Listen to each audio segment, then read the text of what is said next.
Hey everyone, Kevin with Electric Ease coming to you with a couple of frequently asked questions today. Change orders and alternates.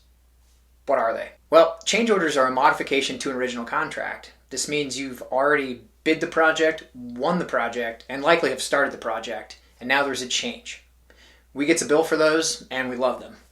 Alternates are an option provided to the customer before the project is even awarded. Alternates are spelled out in your bid so that the customer can see what the added costs may be if they selected that alternate. Alternates could include adding lights to a building or adding outlets in a room. Alternates will be spelled out in the specifications of a project, typically in Division 1 or the general requirements of a project.